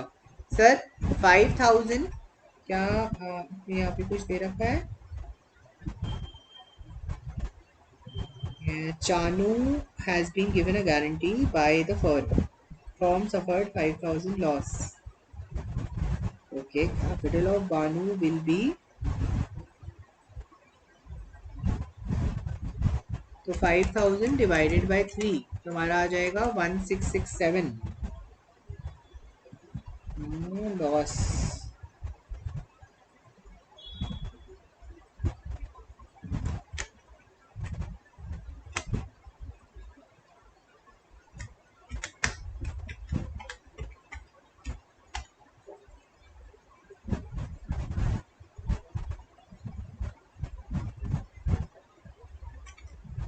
ओके, याद रखेंगे बेटा, सिंस बानू जो है यहाँ पे ध्यान से देखेंगे बेटा, सिंस हमें पता है कि ये जो बानू है, ये मैं इसको यहाँ पे शो कर देता हूँ. दिस इज क्वेश्चन नंबर 8 का और part. Okay, this is question number 8 का और पार्ट. बेटा आपको क्वेश्चन में दे रखा है दैट मेरा जो मिनिमम गारंटी है, ओके, मेरा जो मिनिमम गारंटी है वो है 8,000 which will be borne by, और ये किसको दिया है हमने, चानू को, है ना, क्या क्या नाम थे, सॉरी, आनू बानू चानू, तो नाम भी तो अजब अजब होते हैं इनके, है ना. तो बेटा इसमें से आनू एंड बानू कितना अमाउंट शेयर करेंगे. सर 4,000 आनू का हो जाएगा, 4,000 बानू का हो जाएगा, क्योंकि 1:1:1 का पीएसआर है. बेटा A B C, since C तो ऑलरेडी मिल रहा है, तो सी अपने आप को तो नहीं देगा ना, ए और बी बियर करेंगे ना इसका जो प्रॉफिट है ना. तो बेटा हमें पता है कि आनू और बानू का अमाउंट 4-4 हजार रुपये और देना पड़ेगा. सर मेरा लॉस कितना है. बेटा ऑब्वियसली ये लॉस जो 5,000 है, क्या ये ए बी और सी में डिस्ट्रीब्यूट होगा. बिल्कुल सर, लेकिन सी का जो शेयर होगा ना वो 0 होगा. क्यों, क्योंकि सी को तो प्रॉफिट देना है ना, सी को लॉस तो देना ही नहीं है ना. इसीलिए हम यहाँ पे 5,000 इंटू 1/2, 2,500 रुपये ए को देंगे और 2,500 रुपये बी को देंगे. तो अगर आप देखोगे मैं अल्टीमेटली बानू कितना डेफिशिएंसी बेयर कर रही है, बानू एक तो 4,000 रुपये ये वाला दे रही है, और 2500 ये वाला दे रही है। तो आप देख सकते हो 6500 रुपीज का डेफिशिएंसी वो बियर कर रही है। सर 6500 का उसका जो डेफिशिएंसी है, ये जो 6500 रुपीज का उसका डेफिशिएंसी है, ये 6500 का डेफिशिएंसी बानू डेबिट करेगी, क्योंकि हम पार्टनर जर्नल एंट्री पास करेंगे Banu's capital account debit to Chanu's capital account, है ना। तो वो यहाँ पे पेमेंट करेगी, ये डेफिशिएंसी को बेयर करना पड़ेगा। तो बानू का कैपिटल अकाउंट कितने से डेबिट होगा? सर उसका कैपिटल अकाउंट 6500 से डेबिट होगा। तो अगर आप देख सकते हो the answer is debited bye 6500, debited bye 6500, that's your answer. I hope यहाँ तक क्लियर है, कोई प्रॉब्लम नहीं होनी चाहिए, राइट। अगर आप देखेंगे हमारा जो नेक्स्ट क्वेश्चन है, क्वेश्चन नंबर 9 एंड 10, है ना। ये एक इंटीग्रेटेड केस स्टडी है जहां पर आपको दो क्वेश्चंस एक साथ करने को बोले गए हैं। आपको ये क्वेश्चन दे रखा है कहाँ का? ये आपको चैप्टर 1 का दे रखा है ना, पार्टनरशिप फंडामेंटल्स। आपको ब्लैंक 1 एंड ब्लैंक 2 का आंसर निकालना है ना। ब्लैंक 1 एंड ब्लैंक 2 का आंसर निकालना है। ओके, तो चलो इस क्वेश्चन को साथ के साथ सॉल्व कर लेते हैं, क्विक क्विक क्विक, है ना। सर इंटरेस्ट ऑन कैपिटल, आपको बोला है कैपिटल है 2.5 लाख और 1.5 लाख, ठीक। आपको बोला है interest on capital is agreed at 6% per annum, है ना। तो मतलब 2.5 लाख का 6% एंड 1.5 लाख का 6%। तो मैं यहाँ पे 2.5 लाख का 6% निकाल लेता हूँ, जो आएगा 15,000, है ना। और 1.5 लाख का 6% निकाल लेता हूँ, 1.5 लाख का 6%, जो आएगा 9,000। जैसा कि आप यहाँ पे देख पा रहे हैं बेटा, हमारा जो लाइन है वो ये कह रहा है, अगर आप देखो, a provision of 5% of this profit, मतलब हमारा जो ये प्रॉफिट है 62,000, मेरा प्रोविजन कितना बना है बेटा? मेरा बना है 62,000 का 5%, विच इज हाउ मच? 3100। मैंने 3100 का प्रोविजन बनाया है। तो सर 74,500 में से 3100 मैंने यहाँ पे प्रोविजन में माइनस कर दिया, तो यहाँ पर मेरे पास आ गया 71,400। So this is my answer for the second one. तो मेरे सेकंड वाले का आंसर है 71,400। This is my answer 10th question का, ठीक। अब मैं 9th क्वेश्चन का बोलता हूँ। फर्स्ट ब्लैंक में मेरा आंसर क्या आएगा? मेरा फर्स्ट ब्लैंक में हम क्या करना चाहेंगे? सर यहाँ पर मेरा आंसर आ जाएगा 71,400। 71,400 में मैं माइनस करना चाहूँगा 15,000, 9,000 एंड 12,500। जो आंसर बचेगा उसको मैं 5 से डिवाइड करूँगा और इंटू 3 कर दूंगा, क्योंकि मेरा रेशियो 3:2 है। तो 20,940, राइट। ये आ जाएगा फर्स्ट का आंसर। तो मेरा ए पार्ट का आंसर आ जाएगा 20,000। 9th क्वेश्चन का आंसर आ जाएगा ए डी पार्ट, राइट। आई होप आप देख सकते हो, सिंपल हमने फिल इन द ब्लैंक्स को सॉल्व किया। अगर आप यहाँ पे सिंपल सोल्यूशन देखोगे, यहाँ पे हमने क्या किया, स्टेप बाय स्टेप में फिर से किया बेटा। हमें बस रीडिंग करनी है बहुत क्लियरली, बहुत क्लियर रीडिंग करनी है। तो अगर आप देख सकते हो, मेरा यहाँ पे क्वेश्चन में दिस प्रॉफिट पे प्रोविजन बनाना है, तो 62,000 पे मैंने प्रोविजन बनाया। वो प्रोविजन मैंने अपने रिस्पेक्टिव आंसर में से माइनस किया और मेरे को यहाँ पे मेरा फिगर मिल गया, राइट। एंड अल्टीमेटली मैंने यहाँ पे सारी कैलकुलेशन कर दी, अपना अकाउंट क्लोज करा, कंप्लीट किया, राइट। क्वेश्चन नंबर 11 अगर आप देखेंगे, इन the absence of a partnership agreement, of an agreement, मतलब पार्टनरशिप डीड नहीं होगी, पीएसआर कैपिटल रेशियो में होगा, है ना। नो कमीशन नहीं होगा, interest on loan and advances bye the firm, salary नहीं दी जाएगी, इंटरेस्ट ऑन कैपिटल नहीं दिया जाएगा, मतलब only 3, and the answer is C, golden rules का क्वेश्चन, राइट। गोल्डन रूल्स पे दूसरा क्वेश्चन है ये शायद, है ना, काफी ज्यादा पूछ लिया उन्होंने। क्वेश्चन नंबर 12 देख लीजिए, question number 12, right. Question number 12 आप देख सकते हो, क्वेश्चन बोलता है Rancho limited took over assets worth 20 lakh of PK limited by paying 30% through bank draft and the balance by issue of shares at a premium of 10%। मतलब 20 लाख में से 30%, मतलब 6 लाख रुपीज उन्होंने कैश में दिया, 6 लाख रुपीज बैंक के थ्रू पे किया। That means the remaining 14 lakh was issue through shares, है ना। जिनको इन्होंने इशू किया 14 लाख को, जिन्होंने इशू किया किसमें? 10% के प्रीमियम पे, 10% के प्रीमियम पे जो हमारी जर्नल एंट्री पास होगी in the books of passed by Rancho limited for final settlement will be, PK limited को 20 लाख रुपए दिया, ठीक है, पीके लिमिटेड को 20 लाख रुपए दिया, ठीक। उसके बाद में हमें ये तो करेक्ट है ना।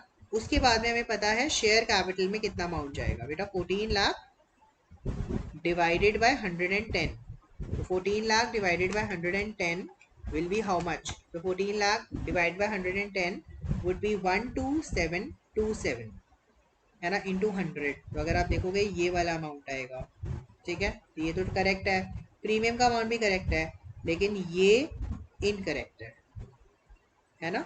हम जो ये 30 रुपीज़ का बैलेंस है उसे हम कैश में पे करें, बैंक में ही एडजस्ट करेंगे, है ना। तो द आंसर इज बी, ये नहीं हो सकता। अगर आप देखोगे सी पार्ट में, सी पार्ट में, तो ये भी नहीं हो सकता सिक्योरिटी प्रीमियम में, ठीक है। अगर आप देखोगे यहाँ पर ये भी नहीं हो सकता, ये भी नहीं हो सकता, इनकरेक्ट है ना। तो हमारे पास जो चीज़ें हमें दे रखी है हमने उसी हिसाब से डेटा को मैनेज कर लिया, राइट। आई होप यहाँ तक क्लियर है। क्वेश्चन नंबर 12 आप लोगों को क्लियर होना चाहिए।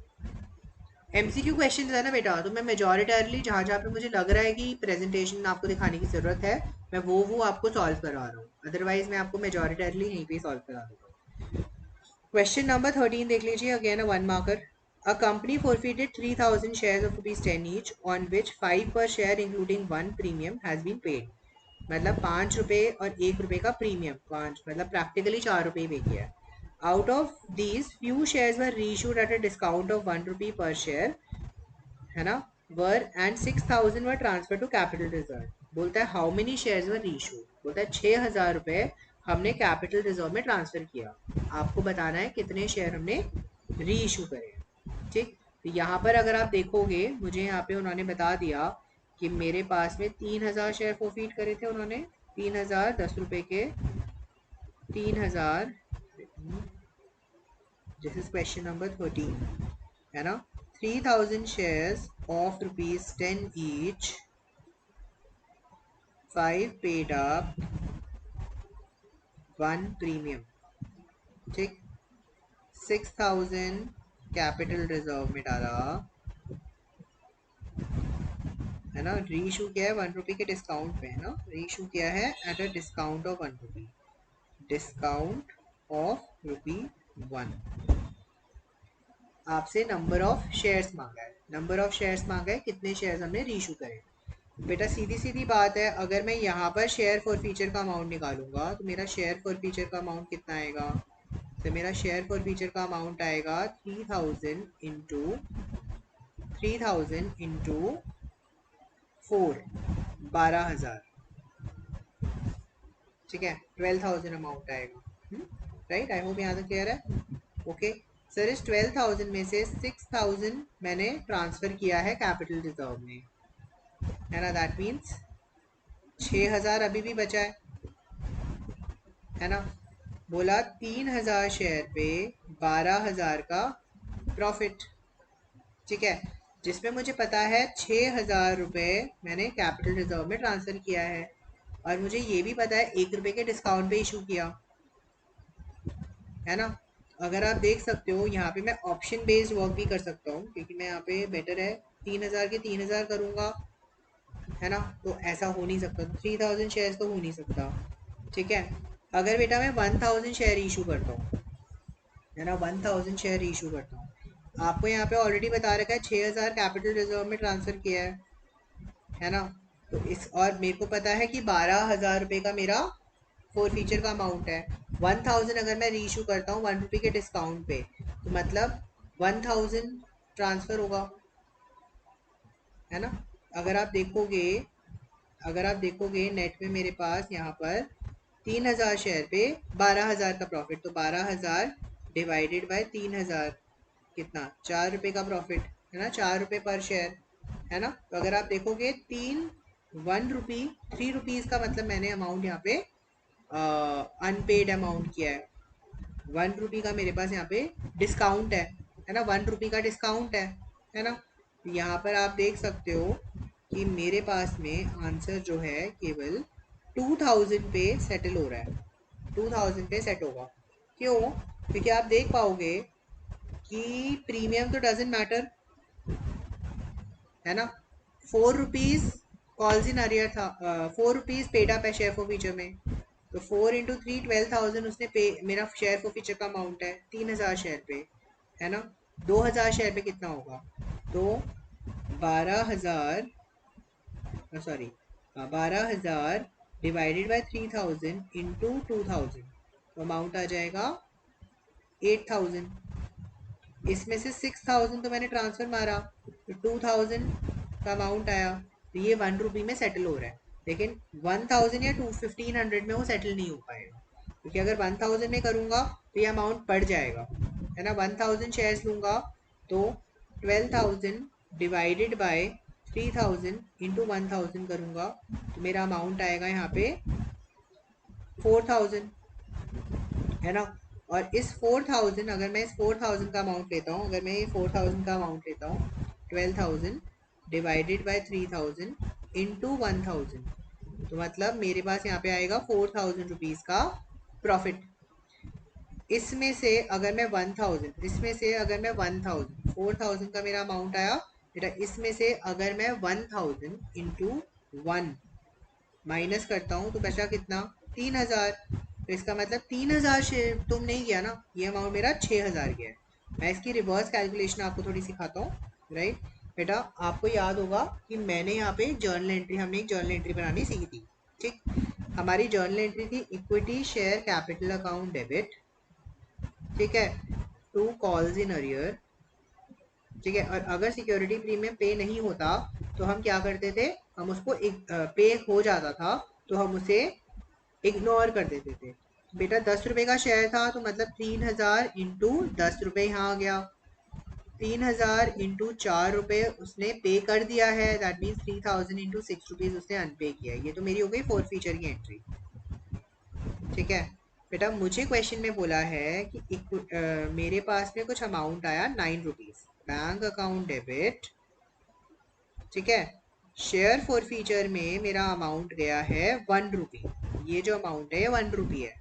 और शेयर कैपिटल में मेरा जो अमाउंट गया है वो अमाउंट गया है 10 रुपी, मतलब वट एवर इट बी, जो भी नंबर ऑफ शेयर है वो टू 10।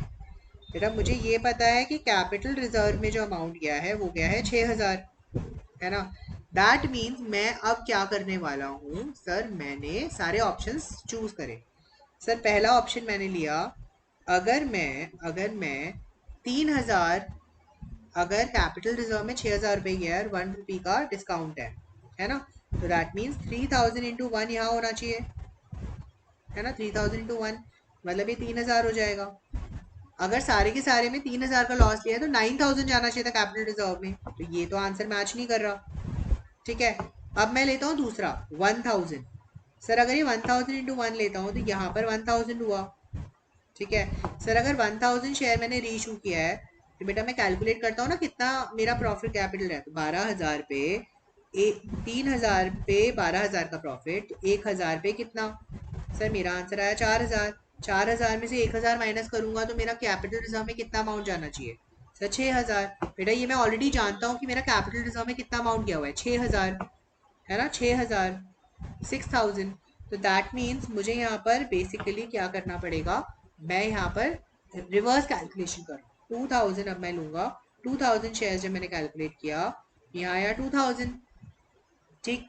अब मैंने कैलकुलेशन किया 12,000 का प्रॉफिट 3,000 पे, तो 2,000 पे प्रॉफिट कितना, तो आंसर आया 8,000।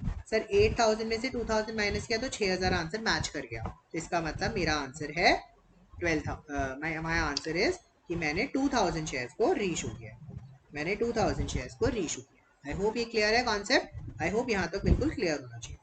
चलिए moving to the next one, बोलता है another 1 mark question, question number 14. X and Y are partners in a firm with a capital of 18,000, 20,000. Z brings 10,000 as his share of goodwill and he is required to bring proportionate capital for 1/3 share in profits. The capital contribution of Z will be, बेटा बोला कि Z brings 10,000 as his share of goodwill, 10,000 उसके share का goodwill है और वो उसे 1/3 share in profits चाहिए, है ना। उसे कितना प्रॉफिट्स चाहिए? उसे 1/3 शेयर इन प्रॉफिट्स चाहिए। एक्स एंड वाई का कैपिटल है 18,000 एंड 20,000। जेड को 10,000 रुपए का गुडविल लेकर आया और उसे प्रोपोर्शनेट कैपिटल लाना है 1/3 फर्म में, राइट। तो अगर आपको याद होगा हम यहाँ पे प्रोपोर्शनेट कैपिटल कैसे निकालते हैं सर, हमारा यहाँ पे राइट अगर आप देखोगे एक्स का, एक्स वाई जेड है ना, एक्स का कैपिटल कितना है, एक्स का कैपिटल है 18,000, वाई का कैपिटल है 20,000, बेटा कंबाइंड कैपिटल है 38,000, ठीक। इसके साथ साथ अगर आप देखोगे वो गुडविल लेकर आया 10,000, तो मतलब 48,000 है ना। और 48,000 में ये 48,000 कितने को रिप्रेजेंट कर रहा है सर, ये 48,000 2/3 को रिप्रेजेंट कर रहा है। ये 48,000 किसको रिप्रेजेंट कर रहा है सर, ये 48,000 1 माइनस 1/3 मतलब 2/3 ऑफ द कैपिटल को रिप्रेजेंट कर रहा है। तो मैं क्या करता हूँ, फॉर्म का कैपिटल निकाल लेता हूँ 48,000 इंटू 3/2 करके, है ना। तो यहाँ पर 3/2 करा मैंने, तो ये मेरे पास चला गया 24 इंटू 3 12, 3 2 6 एंड 72, एंड 72 का 1/3 किया बेटा, मेरे पास आंसर आ गया 24,000। So hence my capital of the firm is how much sir, मेरा capital of the Z will be 24 A, है ना, it will be a part, right. कोई प्रॉब्लम? तो सर मैं यहाँ पे अगर आपको एक प्रॉपर प्रेजेंटेशन लेके बताऊं सर, स्टेप नंबर 1 क्या था, X and Y old partners का कैपिटल डिटरमाइन करो, ओल्ड पार्टनर्स का कैपिटल बैलेंस निकालो। बेटा हमें दे रखा है 18,000 एक्स का, वाई का 20,000, और जो प्रीमियम फॉर गुडविल आया ना जेड से, वो भी तो पार्टनर्स में डिस्ट्रीब्यूट होगा एक्स एंड वाई में। तो बेटा किस रेशियो में होगा डजेंट मैटर, वो किस रेशियो में होगा डजेंट मैटर, राइट। क्या मैटर करता है कि वो डिस्ट्रीब्यूट होगा, है ना। तो टोटल कैपिटल में तो जुड़ेगा, तो मतलब मेरी टोटल ओल्ड पार्टनर्स का कितना हो गया 48,000। स्टेप नंबर 2 क्या बोलता है, स्टेप नंबर 2 बोलता है, राइट, स्टेप नंबर 2, राइट मेरा स्टेप नंबर 2 क्या बोलता है, स्टेप नंबर 2 बोलता है कि मेरा जो कंबाइंड शेयर है, combined share of old partners कितना है बेटा, नया पार्ट 1 माइनस न्यू पार्टनर का शेयर, यही निकालते हैं ना न्यू पार्टनर का शेयर, तो वो गया 1 माइनस 1/3, तो आंसर आ गया 2/3, है ना। बेटा फर्म का कैपिटल, स्टेप नंबर 3 क्या था, फर्म का कैपिटल डिटरमाइन करना, है ना, फर्म का कैपिटल डिटरमाइन करना। फर्म का कैपिटल कैसे डिटरमाइन करते हैं, ओल्ड पार्टनर की capital into reciprocal of share, ठीक। तो मेरा ओल्ड पार्टनर का शेयर था 48,000, ये है 3/2, आंसर आ गया 72,000। स्टेप नंबर 4, न्यू पार्टनर का शेयर निकाल लो, न्यू पार्टनर का शेयर निकाल लो, न्यू पार्टनर का शेयर कितना हो जाएगा 72,000 इंटू 1/3, तो आंसर हो गया कितना 24,000। That's your answer, required answer, that's it, है ना, राइट। आई होप यहाँ तक क्लियर है, कोई प्रॉब्लम होनी नहीं चाहिए। चलिए question number 15, right, question number 15 and other 1 markers. आप देख लीजिए केवल 2 1 मार्कर्स रह गए हैं आज की वीडियो में, मेरे ख्याल से मेरे सारे 1 मार्कर्स ही डिस्कस हो रहे हैं, तो मैं ये 1 मार्कर सारे डिस्कस करके आज की वीडियो का एंड करूँगा। आई नो थोड़ा लंबा टाइम हो गया है, please let's bear with it, right. बेटा देखिए थोड़ा सा हम लोग अगर इन क्वेश्चंस को ध्यान से रीड करेंगे, मैं आपको एक छोटा सा ज्ञान दूंगा, अगर हम इन क्वेश्चंस को थोड़ा सा अच्छे से ध्यान से रीड करेंगे, हम हमारे फंडामेंटल कैलकुलेशंस को ध्यान रखेंगे, राइट। अगर आपको मेन क्वेश्चंस अच्छे से सॉल्व करने आते हैं, क्या कैसे कब कहाँ कैसे करते हैं, शॉर्टकट लर्न किए हैं, कुछ नहीं होगा, पहले बोल रहा हूँ कुछ नहीं होगा, ठीक है। लेकिन अगर आपने अच्छे से फंडामेंटली उनको लर्न किया है, अच्छे से फंडामेंटली उनको सॉल्व किया है, तो बेटा सब कुछ होगा, ठीक है। तो यहाँ पे सब कुछ होगा, राइट। नेक्स्ट क्वेश्चन रीड करने से पहले just give me a second, I just have some water, right.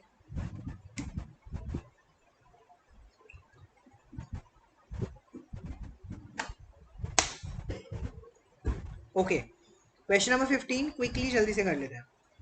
बोलता है ए एंड बी पार्टनर्स हैं, जिनका पार्टनर्स हैं B draws a fixed amount at the end of every quarter, है ना, मतलब हर क्वार्टर के बाद एक फिक्स्ड अमाउंट विड्रॉ करता है। Interest on drawing is charge at 15% per annum.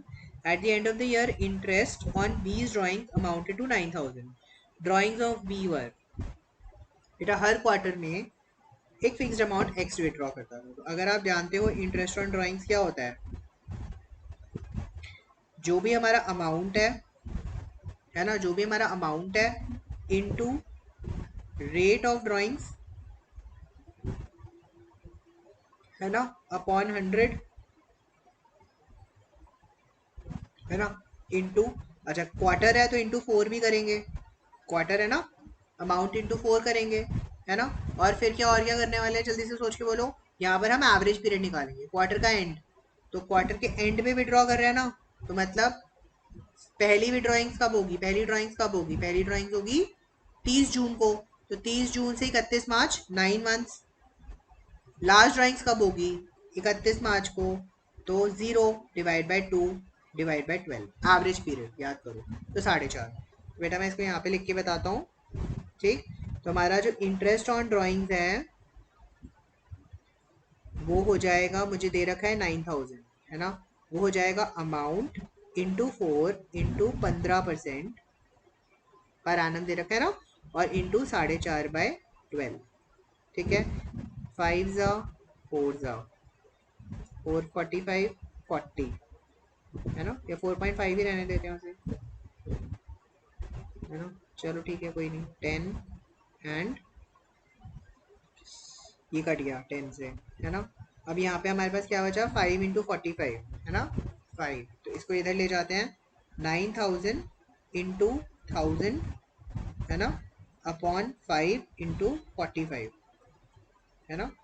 तो यहाँ पर आपका ये कट जाएगा 20 से, 200 से, है ना। 45 आपका ये कट जाएगा किससे, यहाँ पे 2 से कट जाएगा ना, ये 200, तो 200 इंटू 200, आंसर आ गया 40,000, राइट। तो क्या हमारे पास एक आंसर दे रखा है 40,000 पर क्वार्टर, तो दैट इज योर 40,000 पर क्वार्टर, ठीक। The B part, this was your question number 15, quite an easy one. Formula पता होगा, तरीका सही है। देखो सीधी चीज पूछने की बजाय, है ना, उन्होंने टेढ़ी चीज पूछी, तो वही चीज पे हमें ध्यान देना बेटा। टेढ़ी चीज पूछी है तो सीधी टेढ़ी चीज को सही तरीके से आंसर करना, करेक्ट आंसर पता होगा, फॉर्मूला जिसको पता होगा, तरीका जिसको पता होगा कैसे निकालते हैं, वो आराम से कर लेगा क्वेश्चन, कोई प्रॉब्लम नहीं है। बेटा बोलता है Shyam Gopal Arjun are partners carrying on garment business. Shyam withdraw 10,000 in the beginning of each quarter, Gopal withdrew garments amounting to 15,000 to distribute it to flood victims. Arjun withdraw 20,000 from his capital account. The partnership deed provides for the interest on drawing 10% per annum. The interest on drawings charged on Shyam Gopal, है ना, Shyam Gopal and Arjun eight the end of the year कितना होगा। बेटा देखो श्याम का जो है ना, श्याम को तो हम ड्राइंग कहेंगे क्योंकि वो 10,000 हर क्वार्टर में विड्रॉ कर रहा है, ठीक सर।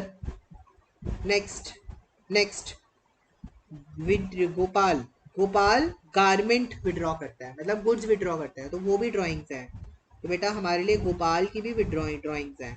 लेकिन अर्जुन, अर्जुन ने बेटा ड्राइंग्स नहीं करी हैं, उसने विड्रॉ करा है कैपिटल से पैसा, उसने कैपिटल से पैसा विड्रॉ करा है, दैट इज नॉट ड्राइंग्स, है ना, उसने दैट इज नॉट ड्राइंग्स, तो अर्जुन के लिए अमाउंट नील रहेगा, ठीक है।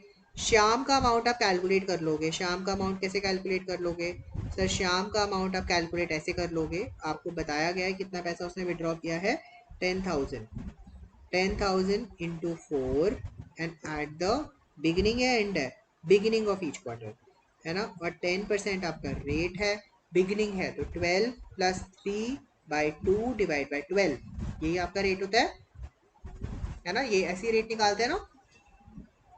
12 कैसे सर, 1 अप्रैल, पहली विड्रॉ कब करा होगा 1 अप्रैल, लास्ट विड्रॉइंग कब करी होगी 1 जन, 1 अप्रैल से 31 मार्च, 1 जन से 31 मार्च डिवाइड बाई 2, है ना, तो ये 0000, है ना, यहाँ पर कितना है 15, मतलब 17.5, 7.5, तो 10,000, सॉरी मैं फिर से इनको लिखता हूँ, 10,000 into 4 into 10/100 into 7.5 divided by 12, okay, 1 1 1 1 12 3 sorry 3, तो ये आ गया 75,000 बाई 3, ये आ गया 2,500, सॉरी 7,500 बाई 3, तो 2,500।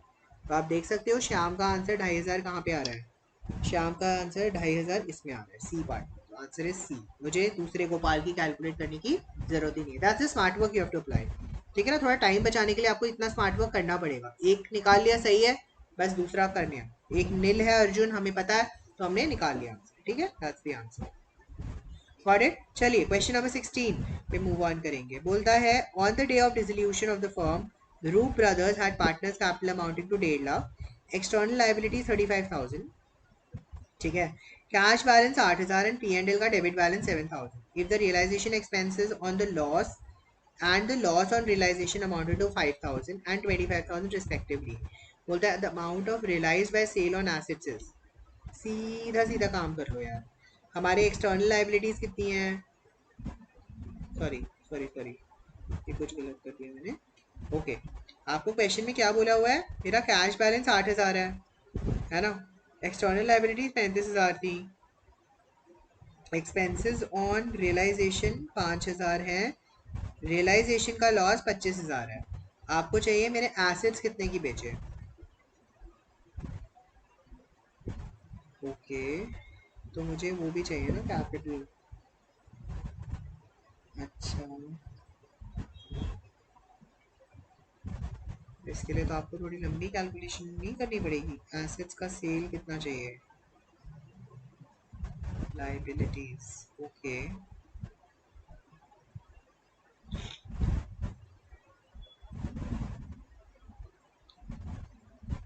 बेटा देखो मेरा कैश अकाउंट अगर मैं यहाँ पे बनाता हूँ तो 8,000 का बैलेंस यहाँ पे दे रखा है।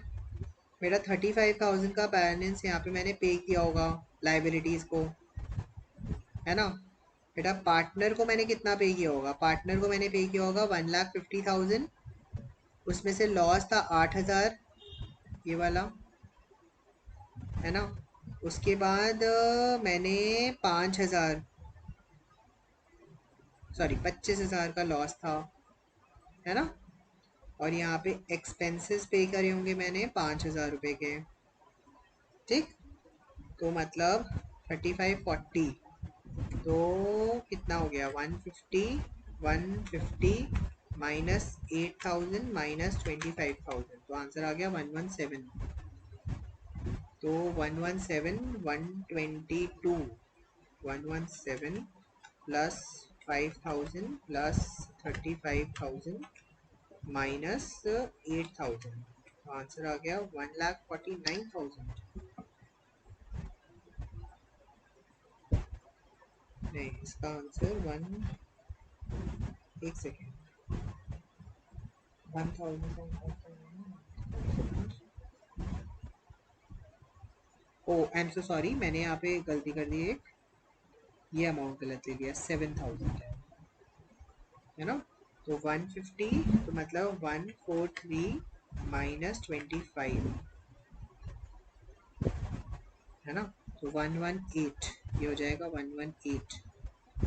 तो 35 प्लस 118 प्लस 5 माइनस 8, तो 1,50,000।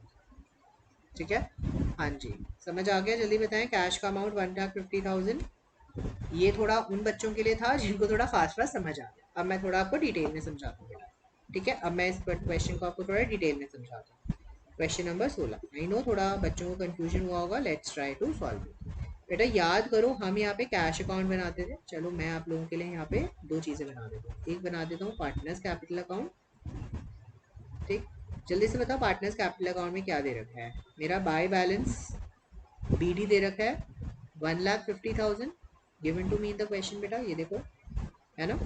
ठीक, मुझे यहाँ पे और बता दिया कि मेरे पास में एक P&L का लॉस था 7,000 का। ठीक, मुझे यहाँ पर उन्होंने ये बता दिया, ठीक है, 7,000 का यहाँ पे लॉस था, और मुझे ये बता दिया कि मेरा एक रियलाइजेशन अकाउंट का लॉस था, रियलाइजेशन का लॉस था 25,000 रुपये का। ठीक, बेटा और भी कुछ बता रखा है? No. अगर आप देखोगे मैंने यहाँ पर उनको कैश में पेमेंट किया होगा। बेटा कितना पेमेंट किया होगा, 150, 150 माइनस 25 मतलब माइनस 32, तो मैंने मतलब उन्हें 1,18,000 का पेमेंट किया होगा। ठीक, ओके। अब अगर आप देखोगे मैं यहाँ पे कैश अकाउंट बनाता हूँ, कैश अकाउंट अगर मैं बनाऊंगा, सर आपने यहाँ पे रियलाइजेशन अकाउंट ही क्यों नहीं बना लिया? इजी बेटा, रियलाइजेशन अकाउंट एक रीजन से नहीं बन सकता। क्यों? क्योंकि मुझे उनका क्या नाम है, एसेट्स का बुक वैल्यू मेंशन नहीं है, एसेट्स की बुक वैल्यू गिवन नहीं है। अगर मुझे एसेट्स की बुक वैल्यू गिवन होती तो मैं एक बार को बना सकता था, ठीक है ना, लेकिन मुझे एसेट्स की बुक वैल्यू गिवन नहीं है ना क्वेश्चन में, बैलेंस शीट वैल्यू, तो इसलिए मैं रियलाइजेशन अकाउंट नहीं बना सकता। बेटा अगर आप देखोगे मेरा यहाँ पे बैलेंस बीडी कितना है, मेरा बैलेंस बीडी है 8,000 given to me in the question, है ना। बेटा मैंने रियलाइजेशन अकाउंट में एक्सटर्नल लाइबिलिटीज कितनी पे करी हैं? सर 35,000, है ना। सर मैंने यहाँ पे रियलाइजेशन अकाउंट में रियलाइजेशन एक्सपेंसेस कितने पे करे हैं? Sir 5,000 given to me in the question. Sir मैंने पार्टनर्स को कितना पे किया है, partners capital account? Sir 118 sorry 1,18,000। बेटा अगर आप देखोगे तो ये जो मेरा बैलेंस आएगा, ये मेरा क्या है, ये मेरा बैलेंस क्या है? सर ये मेरा रियलाइजेशन में एसेट्स का सेल वैल्यू आ जाएगा, जो है 1,50,000, इसका 1,58,000, 1,58,000, दैट्स इट। यही हमने किया क्वेश्चन, राइट। आई होप आप लोगों को यहाँ तक क्वेश्चन और टॉपिक्स क्लियर होंगे, राइट। तो इसका आंसर है आपका डी, है ना, इसका आंसर है डी, 1,50,000, राइट। तो आई होप आपको यहाँ तक क्लियर है और सारे एमसीक्यूज क्लियर है। अगर आपने देखा एमसीक्यूज कोई भी इस सैम्पल पेपर में सीधा नहीं था, ठीक है। सैम्पल पेपर में एमसीक्यू क्या, बोर्ड के पेपर में भी एमसीक्यूज जो थे वो इतने इजी नहीं थे, इतने स्ट्रेट फॉरवर्ड नहीं थे, थोड़ा घुमा घुमा के क्वेश्चन, अंदर अंदर से क्वेश्चन टॉपिक्स में से कुरेद कुरेद के क्वेश्चन दे रखे हैं, राइट। तो बेटा आप लोगों को भी यहाँ पे ध्यान देना है कि आपका कॉन्सेप्ट इतना क्लियर होना चाहिए कि तब आप ये कर पाओगे, है ना। और आप अपने स्कूल एग्जाम्स में प्री बोर्ड में एक्सपेक्ट कर सकते हो ये क्वेश्चंस आपके पेपर में आएंगे, ठीक है। तो बेटा ये क्वेश्चन से देख के डरना नहीं है, आपको अपनी प्रैक्टिस ऐसी रखनी है, न्यूमेरिकल प्रॉब्लम्स की प्रैक्टिस ऐसी रखनी है, कॉन्सेप्ट्स की क्लैरिटी इतनी रखनी है कि आप ये टॉपिक्स को अच्छे से सॉल्व कर पाओ, क्वेश्चंस को सॉल्व कर पाओ। तुम ये क्वेश्चन तभी सॉल्व कर पाओगे जब तुम्हारा कॉन्सेप्ट अंडरस्टैंडिंग बहुत अच्छा होगा, ठीक है। तो आप इन क्वेश्चंस को देखकर एक चीज बहुत क्लियरली समझ पा रहे हो कि कॉन्सेप्ट अंडरस्टैंडिंग पे सीबीएसई बहुत फोकस कर रही है। कॉन्सेप्ट अगर क्लियर है तो ही ये एमसीक्यू कर पाओगे, वरना कहीं ना कहीं फंस जाओगे और अकाउंट्स के क्वेश्चन सॉल्व नहीं कर पाओगे, है ना। और आप देख सकते हो बेटा अभी हमने कितने क्वेश्चंस डिस्कस करे हैं, अभी हमने 16 क्वेश्चंस डिस्कस करे हैं, जिसमें से हार्डली एक या दो क्वेश्चंस ही स्ट्रेट फॉरवर्ड थे। That means 14 precious marks are part of these tricky MCQ questions, है ना।